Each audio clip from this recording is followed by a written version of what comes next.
Welcome to a brand new episode of Light the Wick. I'm your host, Emily Frazzini, and on today's show, we'll venture back to the last train to ever leave the Erie terminal. Talk to YNDC about big improvements being made on Youngstown's south side. But before we get to that, our very own Stephanie Stanovich caught up with the Federal to give us an inside look at their famous burgers. The Federal, the most renowned bar in Youngstown, started out as the Martini Brothers in 2009, and with their appearance on Bar Rescue, their original name may have changed, but their passion for burgers stayed the same. Back when we were Martini Brothers, we kind of focused on signature burgers and kind of implemented those onto our menu, and they were a huge hit. And we decided to just go ahead and roll with that. When we opened downtown, we incorporated all of our burgers on our menu. And when Bar Rescue actually came in and changed our name, they still kept the burgers as a theme for us. So that's what we do well, and that's what we're kind of known for. You can go get regular burger meat anywhere and cook it, but it's the seasoning and the way we cook the burgers is what really sets it off. Signature burgers, we have a couple. The grilled cheeseburger, the John Wayne, are probably our biggest two sellers. The grilled cheeseburger is your buns replaced with grilled cheese sandwiches, crispy bacon, tomato, American cheese. The John Wayne is a burger with barbecue, grilled onions, bacon, and onion rings stacked on top of it. We realized burgers were our thing. We kind of just started throwing around crazy ideas, trying different things, and we probably went through hundreds of ideas until we found a couple that really worked. So one thing my brothers and I do try to do is attract a lunch crowd along with our night crowd. So what we do is run daily specials every day, Monday through Thursday. So Mondays we call them our $6.99 specials. Mondays we do wraps, Tuesdays we do salads, Wednesdays we do signature burgers, and Thursdays we do sandwiches. So if you come in during the day for lunch, you can get that $6.99 special, and then it kind of incorporates the businesses downtown to say, hey, let's go down to the Federal and see what their $6.99 special is today. People love our burgers. You know, we've won national awards. We've won local awards. It's been a fan favorite we've been doing since 2009. For Light the Wick, I'm Stephanie Stanovich. The YSU McDonough Museum is presenting La Calle, Photography from Mexico, which brings together 30 years of photography by Alex Webb. They were created from 1979 to 2007. Webb's photographs are of the cities and landscapes from the U.S. to Mexico borders, Mexico City, and surrounding states. The exhibition is going to be at the museum until March 3rd, open to the public with free admission. Something interesting to do downtown, a new exhibit just opened at the Tyler History Center on West Federal Street. Light the Wick reporter Scott Williams was there on opening night. The Mahoning Valley Historical Society unveiled their latest exhibit on Friday, February 10th. Calling All Cars, a history of the Youngstown Police Department, opened at the Tyler History Center on West Federal Street, with a reception that consisted of many active and retired city police officers. The exhibit includes hundreds of images and pieces spanning more than 150 years of Youngstown law enforcement history. A majority of the artifacts on display were provided by Charles Guzzi, a retired city detective sergeant. Guzzi, who worked as an officer for 36 years, says he has been collecting pieces of YPD history for the majority of his career. Actually, it was Chief Wellington, when he was the chief of police in Youngstown. He gave me an old sergeant's badge, and I had an interest in it. I always used to talk to him about it.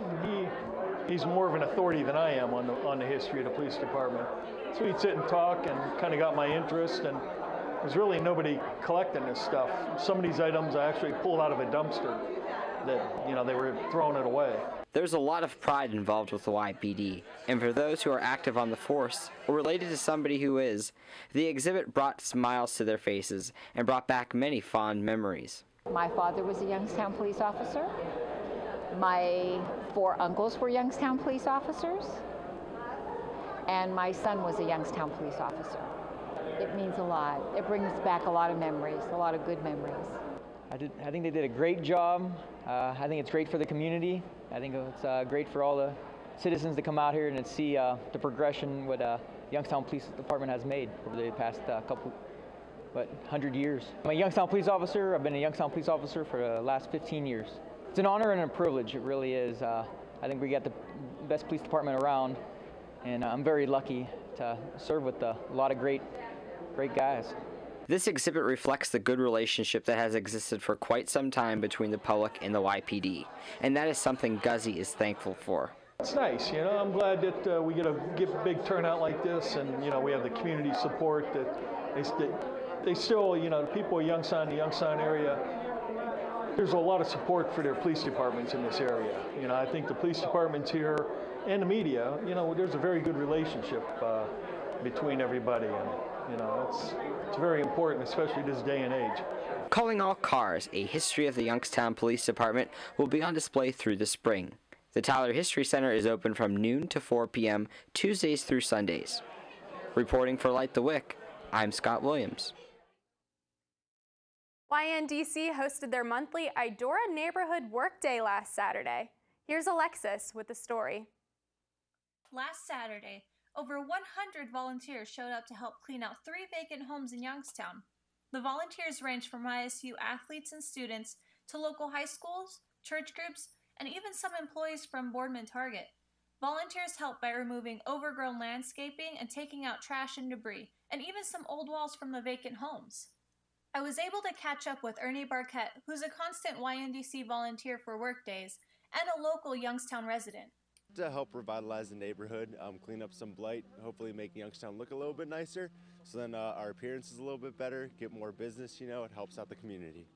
I love the start to finish, when you first walk up or you go into a house and you see how kind of terrible it is, and then after hours of work with people you've really never met, you're able to see like a finished product of everyone working together. That's what I really like about doing this. Multiple dumpsters full of debris were hauled away after the workday was finished. YNDC plans to start the process of revitalizing these 3 houses with their construction crews soon. The next volunteer workday will be Saturday, March 18th, so mark your calendars, Youngstown. Over the last half of a century, the city of Youngstown has gone through drastic changes, from being known as the Steel Valley to becoming the Rust Belt.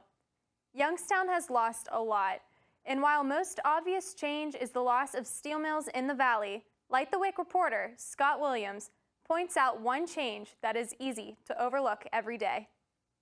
Unless you were around to see it, you'd never know today. But right here in this West Commerce Street parking lot once ran the Chicago to New York main line of the Erie, later Erie-Lackawanna Railroad, and 40 years ago this January, the last passenger train pulled into Erie Terminal. Well, my photographer Clara Cahill and I are riding on a passing era. It's train number 28, which is making its last run ever on the commuter line between Youngstown and Cleveland. The Youngstown Vindicator headline on January 15th, 1977 read, "Cleveland commuter train dies with fanfare. Last passenger train for the city." The train would depart Erie Terminal in Youngstown at 5:50 a.m. and stop at stations in Niles, Warren, Hiram, Geauga Lake, Solon, and a few others before pulling into Cleveland Union Terminal at 7:40 a.m. Crews would then spin the train and get ready for a 5:20 p.m. departure. After another hour and 50-minute trip, stopping at the same stations, it would arrive back in Youngstown at 7:10 p.m., and the process would begin to ready the train for the next morning's trip. Despite the creation of Amtrak in 1971, which would take over rail passenger operations in the United States, even up to the end, this particular train was run by a freight railroad. Once Erie-Lackawanna merged to create Conrail in 1976, the ticking time clock on this train only accelerated. As the Ohio Turnpike became more popular, ridership on the commuter train declined significantly. After roughly 90 years of operation, beginning when passenger trains were the elite travel service, Train 28 and its counterpart 29 ran out of federal funds, and Ohio declined to subsidize the money-losing service. The two were Ohio's last 2 commuter trains, and the last of the several hundred daily passenger trains that once serviced Youngstown. Conrail and even Erie-Lackawanna had tried to drop them and the money losses for years, and finally got their wish on January 14, 1977. It's been decades since the tracks have been removed through downtown, but this railroad crossing at Walnut Street still stands today, serving as a relic of what was once here. To those who saw the trains run through downtown, it's a memory that they will never forget. Tom Dyson, a longtime rail fan of Austintown, was at Erie Terminal on January 14th with his silent film camera to film the train departing in the morning and returning in the evening. It was cold, windy, snow was blowing, but it was a nice remembrance to go with what was going on. Boy, it just seemed like it was yesterday. It was sad to see something like that happen because you were with it, in all the years and that stuff. And even when I was growing up, we used to go up there with the firemen every year. They used to have a get together with the kids in the town up there. I used to take the kids up to Cleveland Indian ball game every year when we were younger and that. And you enjoy things like this here. It turns around and it keeps in your memory that the things like that you enjoyed. But they're all gone now.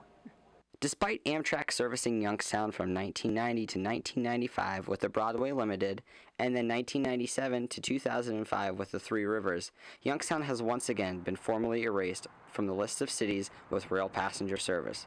Erie Terminal thrives today, housing a brewery, art gallery, a cookie shop, and apartments, a long cry from what it was built for.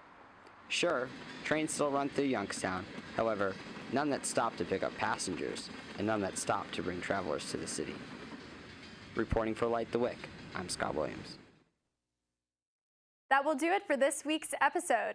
If you have any stories for Light the Wick or would like Light the Wick to cover, check out our social media page listed on the screen. From all of the crew here at Light the Wick, I'm Emily Frazzini. Have a great week, Youngstown.